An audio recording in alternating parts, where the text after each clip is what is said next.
माशाल्लाह बच्चे बढ़ते चले जा रहे हैं। अभी हमारे पास जो लिस्ट है वेटिंग लिस्ट में है, अभी तो जिन माओं के बच्चे अभी 2 साल के 3 साल के, उन्होंने भी कहा क्यों ही हमारे बच्चे आगे बढ़ेंगे, प्लीज हमारे बच्चे को दाखिला दे दीजिएगा।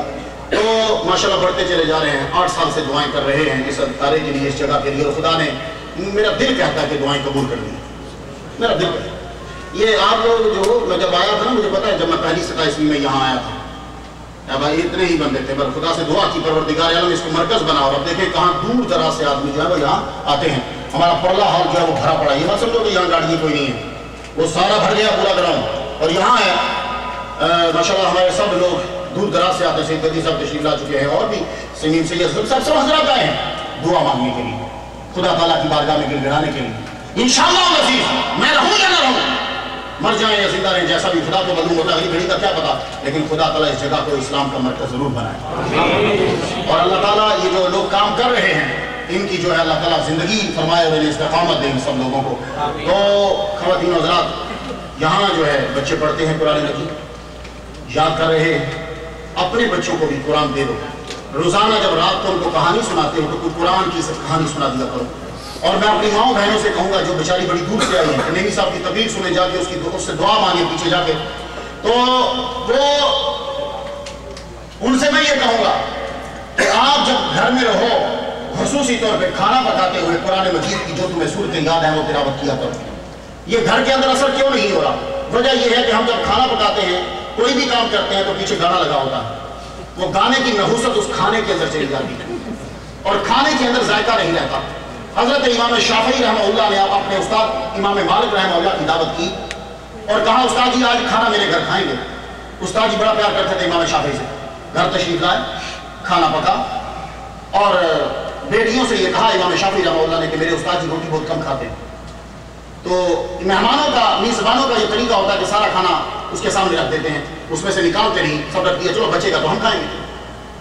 खाना आया, इमाम मालिक रहमतुल्लाह ने खाना खाना शुरू किया तो सारी रोटी और सारा सालन खा गए। उनके कमरे के अंदर लोटा रख दिया गया कि सुबह उठेंगे तो तहज्जुद की नमाज अदा करेंगे। लेकिन इमाम शाफी रहमतुल्लाह जब गए फजर की नमाज के बाद तो लोटा पानी का भरा हुआ था। अब उसी तरह लोटा पानी का उठा के वापस ले गए तो बेटियां फिर देखती अब्बा का चेहरा। अब्बा जी वो आके पूछ रही है, अब्बा जी आप तो कहते हैं खाना कम खाते हैं, इन्होंने तो सारा खा लिया। आप कहते हैं ये तहज्जुद पढ़ते हैं, इन्होंने तो वुज़ू ही नहीं किया, लगता सोए रहे। शुक्र है यार, अदब है, अदब का तकाजा है। आजकल हम लोगों ने अपनी औलाद को खुद अपना बदतमीज बना दिया, बेअदब बना दिया। वजह क्या है? इसलिए कि हमने अपनी औलाद को सिखाया है कि बेटे हुजूर हमारे जैसे हैं, हुजूर बड़े भाई हैं, और जब हुजूर बड़े भाई हैं तो अब्बा तो जमेदार हुआ। That's it. ये सुन लो, आज दिमाग में बिठा लो, जब तुम अपने बेटे को कहोगे कि हुजूर हमारे बड़े भाई हैं, मोहम्मद जस्ताई कास, तू कौन है? और जब अर्शों पे जाने वाला नारायण समेत तुम्हारा बड़ा भाई है, और जिसके इशारे पे सूरज पलटा जब वो बड़ा भाई है, जिसके इशारे से चांद के टुकड़े हुए जब वो बड़ा भाई है, तो अब्बा तो जमादार होगा। अब्बा के मुंह पे फिर थप्पड़ मारना चाहिए, और वो थप्पड़ पड़ता है क्योंकि तूने अपने बेटे को सिखाया कि मोहम्मद हमारे जैसा है। तो जिसकी नजर पे हुजूर की इज्जत नहीं, उसकी नजर में माँ बाप की और कुरान की फिर कोई इज्जत नहीं होती। देख लो जो कहते हैं हुजूर हमारे जैसा है, कुरान पाँव में रखते हैं और अब्बा हॉस्पिटल में एड़िए रगड़ा होता है और बच्चा तबलीग में निकला होता है। हुजूर ने फरमाया था तू जिहाद में नहीं जा सकता, जिस तरह तेरा अब्बा रो रहा है पलट वापस, अब्बे को उसी तरह मुस्कुरा, खुदा तेरे जिहाद को कबूल नहीं करेगा क्योंकि तेरा अब्बा घर में रो रहा है। ये है इस्लाम। अब्बा को छोड़ के कौन सी तबलीग करोगे? सबसे बड़ी तबलीग तो अब्बा की सेवा थी, अम्मा की सेवा थी। तो अर्ज ये करना चाहता हूँ कि वो अदब बादब है बच्ची, अब्बा से बोल रही नहीं, लेकिन अब्बा समझ के कि बेटी क्या पूछ रही है। और अब शागिर्द भी बादब है, उस्ताद से पूछे तो कैसे पूछे, पर उस्ताद भी समझ गए कि शागिर्द पूछना क्या चाहता है। कहने लगे सुनो मैं समझ गया कि तुम क्यों परेशान हो, मुझे ये बताओ तेरी बेटी जब खाना पकाती है तो क्या तरीका है?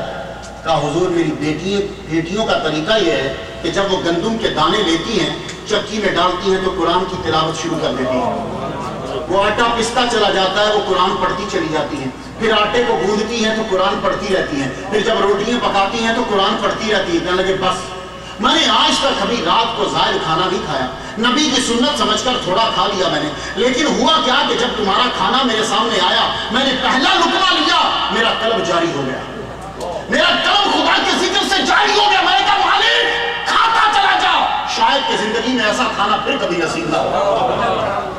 तो ये थी वो बच्चियां जब कुरान पढ़ती थी, माएँ और बहनें और बेटियां, تو بچے ولی اللہ پیدا ہوتے تھے، کھانے میں اثر ہوتا تھا. میری بہنیں بہت دور سے آئی، یہ میسیج ہے ان کی نظر.